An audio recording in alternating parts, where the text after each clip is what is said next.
Alright, what's up everybody? Back with another edition of Everyday Hoops. Hope you guys are having it going. Today is another episode of the Look In series, and this one is on the Phoenix Suns after being eliminated by the Denver Nuggets in the second round. The first look in of the second round teams that have lost is episode 23. Miss any of the other episodes, playlist on my channel, you can just go back and watch those. They're about every team that's been eliminated so far. Doing it on a Saturday where there's no games, so good one. Yeah, thank you guys for the views on the vids and the shorts recently. I appreciate it. If you guys content, consider subscribing, like, turn notifications, do all stuff like that. I really appreciate it. Really helps out a lot. And right as you're watching this video, I just hit 100 subscribers. So let's give a round of applause here. Thank you guys. Round of applause to you guys. That's what it is. Thank you guys for 100 people. Really appreciate it. But let's keep it going. It doesn't stop here. We're gonna keep it going. And I don't want to waste any more of your time, so let's get right into it because we got a lot to talk about with this Suns team.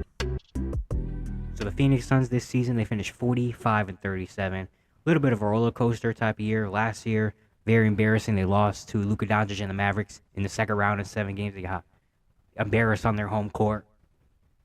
And the big question was DeAndre Ayton. He was going into restricted free agency after DeAndre Ayton kind of disappointed, I would guess, in the last few games of their series against the Mavericks. And had a little bit of a falling out, I guess, when Monty Williams decided, should we keep him, should we not? The Pacers offered him a 4-year big max contract, and then the Suns matched it because they didn't want to lose him for nothing. So DeAndre Ayton's back. Then they have the whole Jay Crowder situation where he wanted to get paid and wanted to start, but they wanted to put Cam Johnson starting lineup. So Jay Crowder sat out basically the entire year until they found a trade for him. And the Suns had a lot of injuries. Devin Booker missed some time. Chris Paul missed some time. And after Devin Booker missed some time, after they got off to a really good start, Devin Booker missed some time, they dropped far. They really, really dropped. I think they were like an 11 or 12 seed at one point for a while. It was very bad. This was about like December, January-ish. They really started to fall, but then Devin Booker comes back, and they start winning games, and they start to climb up the rankings. Chris Paul comes back, and then they have the whole management situation where Robert Sarver was kicked out. Matt Ishba comes in, and right away, he goes into the trade deadline and makes a huge move. They see that Kyrie Irving is traded to Dallas. Maybe things are going on in Brooklyn.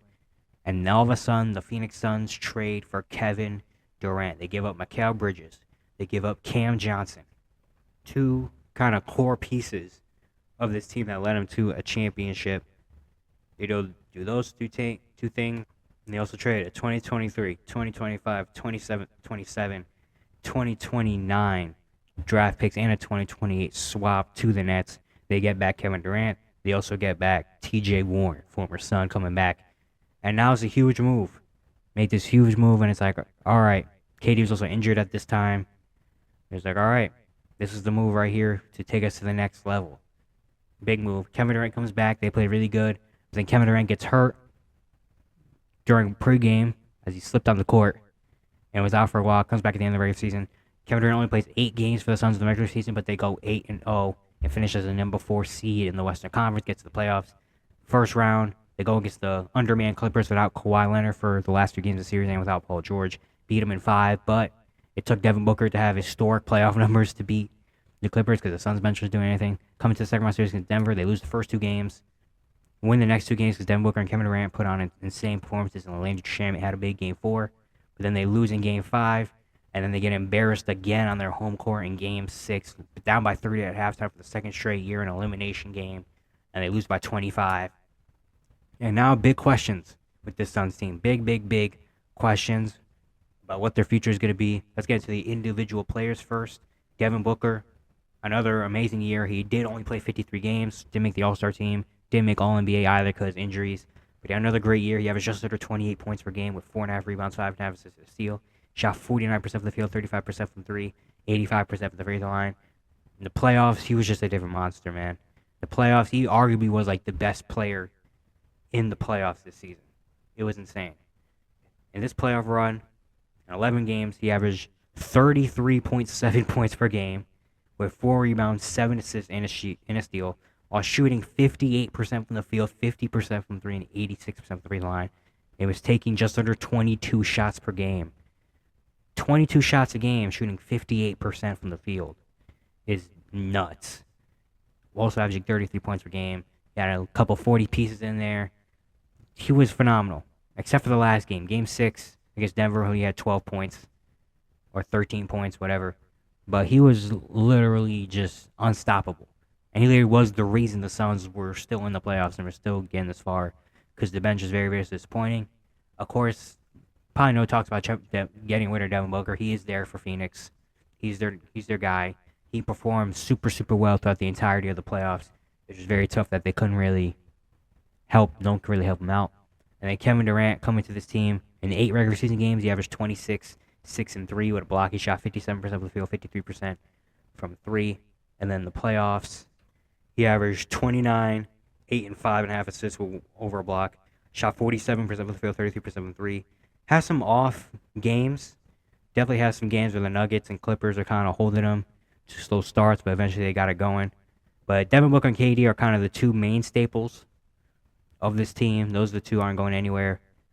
But, I mean, that was a big move by Matt Ishbia at the trade deadline to go get Kevin Durant. When the Nets traded Kyrie because Kyrie wanted a contract extension, didn't see eye to eye. But the Nets still kind of wanted to build a championship team around Kevin Durant. They just want Kevin Durant and a bunch of role players, which is why they got what they got for Kyrie Irving instead of going to get a lot of picks and stuff. But then I guess the Nets kind of folded, and the Suns were like, hey, we see you're folding over there. You know KD wants to come to us because remember before when KD requested the trade, the Phoenix Suns were one of the top guys on their list, and the Suns felt like they're one big piece away from winning a championship. So it was like, all right, KD, come on, Sean Marks, give it over. And they gave up some things. They gave up Mikal Bridges, was a key piece of this team, not on offense, but on defense as well, defensive stopper. And then Cam Johnson was a shooting forward. We're going to have to pay him in the offseason restricted free agency, so maybe they didn't want to handle that. But they know they had to give up some pieces for Kevin Durant, and they really did. And so KD and Booker are kind of the two main staples, and the only guarantee, really, for the Suns in the future, because everything else is up in the air. We're going to start with Chris Paul for the pieces that are up in the air. The regular season, he played 59 games. He averaged just under 14 points, 3 rebounds, 9 assists, and 1.5 steal. Shot 44% of the field, 37% from 3.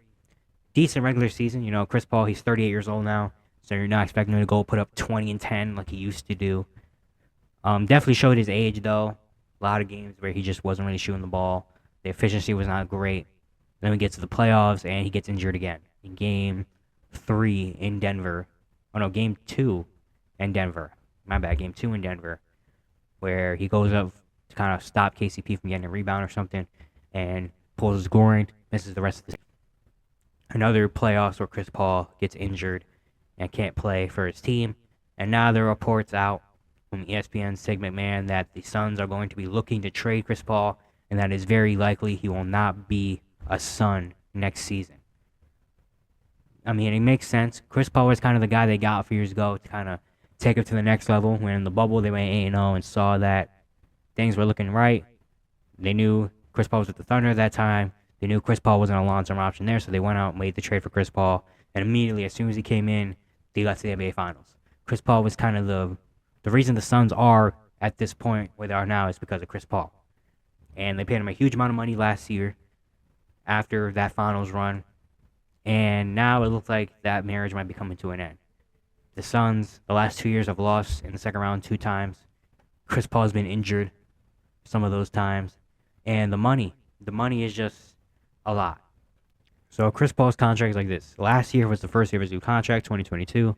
He got paid $30.8 million. This season he got paid $28.4. And then next year, it is not a fully guaranteed, it's a partial guaranteed contract. $15.8 million is guaranteed. But if he's still on the Suns or still on a team by June 28th, he gets paid $30.8 million. And then 2024-2025 season is non-guaranteed. But then again, June 28th, 2024, if he's still on a team, he's going to get paid $30 million. And then 2025, if he's still on teams by both of those terms, he'll be an unrestricted free agent at 40 years old. So the Suns, if they're going to make a trade for Chris Paul, most likely will be right near the draft time, I would assume, because the finals end in June. His contract's guaranteed at the end of June, right before free agency starts. So that most likely will be when a Chris Paul trade happens, so it could be up very, very soon. But I think it's kind of the right decision. You're going to be paying a 38-year-old point guard with injury problems and injury history $30 million. and he's not guaranteed a full season of health. He's not guaranteed a full playoff series of health either. Very interesting. And the Suns also they say they want to go in a younger, long-term direction still. So guys like Fred VanVleet, Terry Rozier are on the market for those guys. But yeah, I can see it.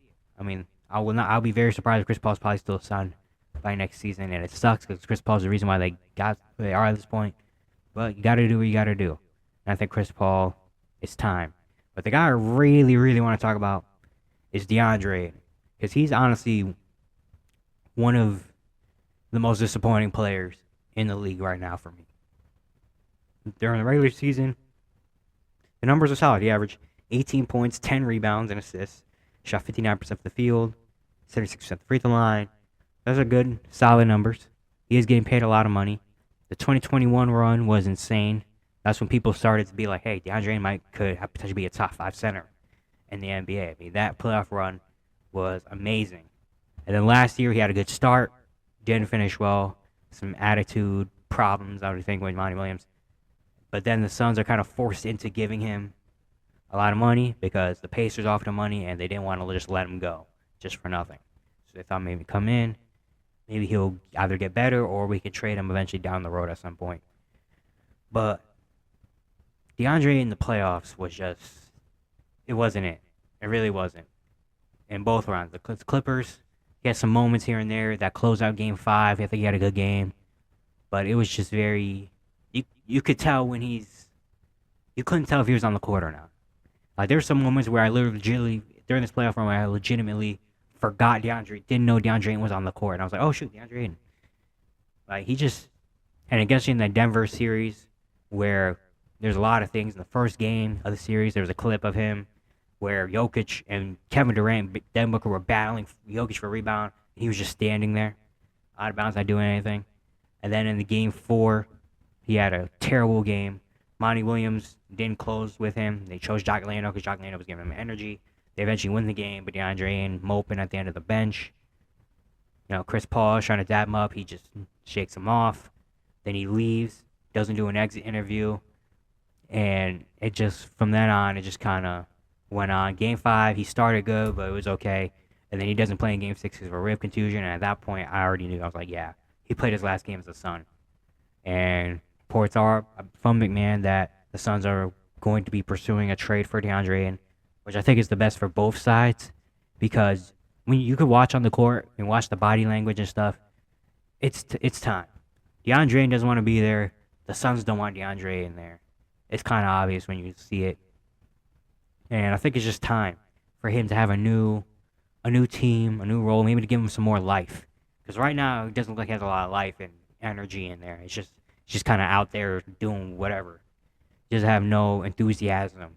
But I think maybe with a trade, maybe send him somewhere else, fresh start, get rejuvenated, happy again, and maybe we have glimpses of those top 5 center moments that we had, what was that, 2-3 years ago? But the contract is kind of crazy, though. So this past year, DeAndre Ayton was getting paid $30.9 million on a sign and trade offer, and he also had a 1-year trade clause and couldn't be traded until mid-January. But he had a trade clause. This upcoming year, he's going to get paid $32.4. 2025, he's going to get paid $34 million, and in 2026, he's going to get paid $35.5 million. And in 2026, he'll be a 28-year-old unrestricted free agent. That's a lot of money for a center that's giving you 17, 16 points a game. That's a lot of money. 32, 34, 35. I would expect to be around an all-star level, probably an all-star level center. He's not that at all. And don't get me wrong, DeAndre Ayton is a very solid player. It's just he doesn't have the mentality. It just looks like he's fine with just being okay. He doesn't have that mentality of like I want to assert his dominance and being the guy, dominating. He has a tattoo, dominating. But he doesn't do that. He doesn't have the dog in him to go out there and be like, I want 20 and 10. I want 20 and 15. I want to get this. It's just like, cool. Doesn't like to dunk on people. Rather take hook shots. Rather take that pull-up free throw line jumper irritates me so much. Especially, it's like a pick and roll with Chris Paul. And instead of going and running to the rim, throwing up and dunking, he just stands at the free throw line. Just like, hey, grabs it, jab step, pull. It's like, bro, you are the biggest dude on the court, like 95% of the time. Not just height wise, strength wise. And you want to take a pull up mid range jumper? What are you, a small forward? If you don't get the ball and post them up, like I don't know. But maybe him going somewhere new. A lot of people saying Dallas. That could be a good sign. Maybe going somewhere new can unlock that in him, and he can have the fight and life in him again. But I don't know. And the next one is Monty Williams. His job is in jeopardy right now. Back-to-back years with 30-point losses at home in elimination games doesn't help your case a lot. Monty Williams, I think, is a pretty good coach. Is he a championship coach? Maybe not, but he's a very good coach that can help develop your team and get to the playoffs. That's what we've seen the past few years. Ever since he came to Phoenix, as soon as he got there, you could tell his energy affected the team. He led them to a finals. I mean, he's a very, very good coach. But the rotations weren't great. He tried to use a lot of different experiments, but it was very weird. Some guy, Damian Lee, is completely out of rotation. Landry Shamet played once in a while. Torrey Craig was like the third best player in the first round series against the Clippers, and he doesn't even play against the Nuggets. I don't know what that's about. It's just very weird with TJ Warren. Darius Bazley doesn't play at all. Darius Bazley, I thought would come to Phoenix and be a solid bench piece. He didn't. He played 7 games. He played less games than Kevin Durant played. His rotations were not the greatest, and the way they went out in the playoffs the last 2 years doesn't help his case at all. I would hope he gets another chance next year, and I think next year's a big year for the Phoenix Suns. So the Suns next season, I'm assuming Chris Paul is gone. I hope DeAndre Ayton is. I want DeAndre Ayton gone to another team. I just want to see what it looks like, honestly. But the way you build this team up, you get a young point guard that can do it on both ends. He doesn't need to be a scorer. He could be a facilitator, obviously, to get the big man and stuff involved. But Devin Booker is very comfortable, you see in the playoffs, being a point guard. So you don't need a dude that's going to handle the ball a lot. Maybe, I think a Fred VanVleet and Terry Rozier makes a lot of sense. I would like Fred VanVleet a lot more because Fred VanVleet can be an off-ball shooter. Doesn't have to have as much responsibility that he did in Toronto and have more shooters around him. And defensively, he's going to bring it as well. I think that would be great things for Devin Booker that isn't just super tired. I would like that. And just some better wings. The wings they have in this team are not great. I mean, TJ Warren can get a bucket, but he also has injury problems. Torrey Craig is solid. Josh Okogie is solid. He had actually a pretty solid year. Terrence Ross is kind of hit or miss. So I think that getting another big man, a better big man, more of a, I guess, rim, like a Nick Claxton build, Mitchell Robinson type of dude, where it's like you can lob it up to him and he could play maybe with a Devin Booker and Kevin Durant doesn't need the ball. He could just do all the little things. I think that's what the Suns need. The Suns need guys that can work off the ball without Kevin Durant and Devin Booker. They need guys that can do the little things, space the floor for those two. Because, Devin Booker and Kevin Durant are two of the best bucket getters. They show you the play, so they can go out and get 40 whenever they want to. Devin Booker and Kevin Durant can just wake up one day and be like, you know what? I'm going to go drop 45 today. And they can do it. So you need guys that can space the floor, obviously, for KD and Devin Booker if they are getting double teamed. Because it really showed in the playoffs that if you don't have that, they're just going to double team Booker and double team Durant. And those two literally have to beat you themselves. And they did. Which is great. They combined for 86. That's how they had to win games in the playoffs. So they need guys like that. And they need guys that are going to do the little things around them. They just really need to rebuild the Suns team around those two. And the first thing probably is trading Chris Paul and DeAndre Ayton and maybe getting those guys. I think Chris Paul can get you some value. He's not going to get much value as he probably could have a few years ago. But he can still get you some solid DeAndre Ayton as well. DeAndre Ayton, I think, definitely has value somewhere. And I definitely think a team, maybe like a Maverick team, that has some guys that have a lot of money on their salary cap can take a chance on a guy like DeAndre Ayton and see if he actually has that life back in him. I would like to see that. But I think the Suns team, next year is the year for the Suns. I think next year has to be the year that they do something. Make it to the finals again, do something. Because Kevin Durant is not getting any younger. Kevin Durant is about to be 35 years old. has a few years left in his contract. Devin Booker's getting to the prime of his career right now, and Monty Williams' job on the line. I think next year or the next 2 years, Suns need to win one, or at least make it back to the finals again. And if not, I don't know. Things can get pretty ugly again in Phoenix. Things I really think they could, especially with the way Kevin Durant changed his mind. Who knows? If they're bad next to the trade deadline, he might request another one. Who knows what happens? But that's why I think next year or the year after needs to be the year for the Phoenix Suns. They need to win one.